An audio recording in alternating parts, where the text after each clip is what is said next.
All right, everyone. We have arrived. It got a little bumpy. Our hair got a little shorter. My beard got a little shorter. Actually, my beard got a little shorter. Justin's hair got a little longer. I was going to say, I think I had spiky hair, no beard back in 2004, but And I miraculously lost 50 pounds. Actually, hey, you know what? In 2004, I had long hair. It was before I cut my hair. Oh, God damn. Yeah. I think I cut it in 2004 or 2005. So, but I didn't have a beard. So I'm now Jason the Beardless. And I'm Jason the Baldless, or Justin the Baldless. And I'm 50 pounds lighter, and it feels good. Just ignore what you're seeing on the screen right now. But anyways, we're here in 2004 to talk about 3 of the most important albums that came out that year. Yeah, in good our ones. humble opinion. Yeah. And we're going to start that conversation off with Fear Factory. Never heard of them. So Fear Factory dropped their album Archetype in April of 2004. Yep. It's 12 songs, 56 minutes. This is the first Fear Factory album to not feature founding guitarist Dino Cazares on the lead guitar. Oh, no. For this album, Christian Old Walbers handled both the guitar and the bass. Yep. You had Raymond Herrera on the drums and Burton Seabell on the vocals. Old Burton. To round out that lineup.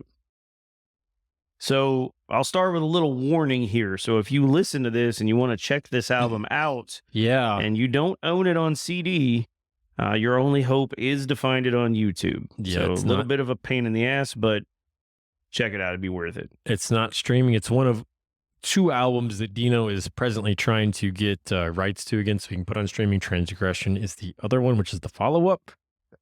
I think he has a GoFundMe or something to try to raise funds to get the rights back. But I believe so. That sounds about right. Yeah, you got to go on YouTube to find this one right now, or traditional physical media. So you might hear like, oh, Dino's not on that album. I don't want to listen. Well, you'll be doing yourself a hold on. disservice. Yeah. Yes. So they open this thing up with Slave Labor.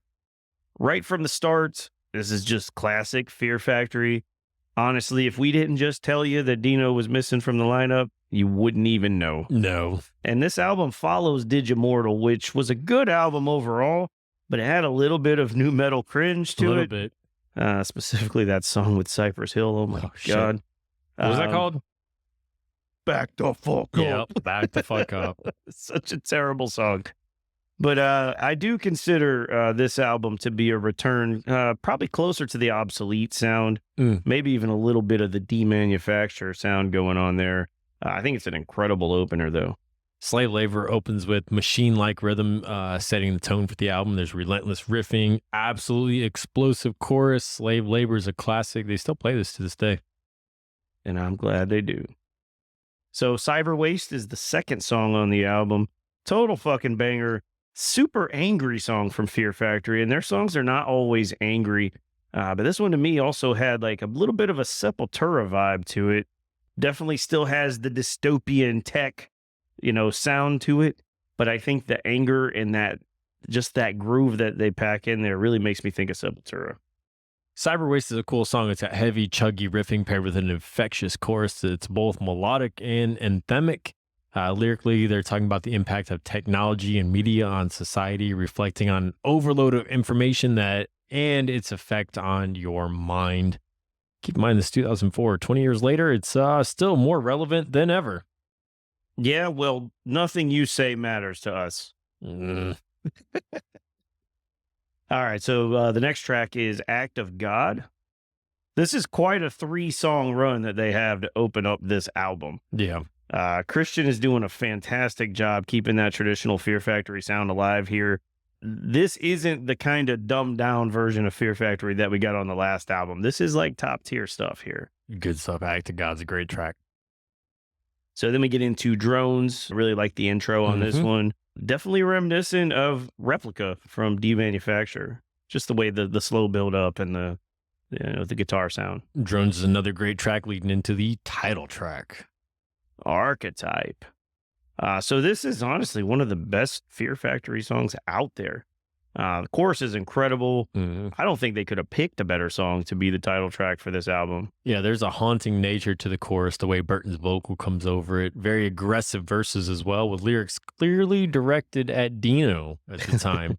So those lyrics are: the infection has been removed, the soul of this machine has improved.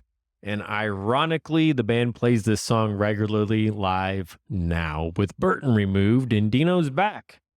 Guess what? They sound better than ever with Milo. The standout on the album, Archetype, is a great title track. It's just very ironic in hindsight.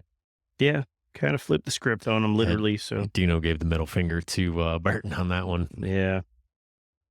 So corporate cloning is the next track. I think that's one where Burton really shines. Mhm. He shows why he was at one time the master of the good cop, bad cop vocals.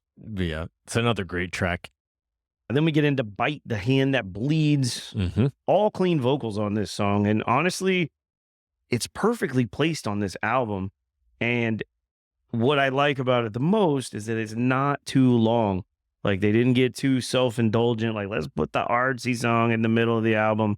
No, it works. It breaks up the aggression. It's right in the middle, but it's not too long. They get in, they get out. I like it.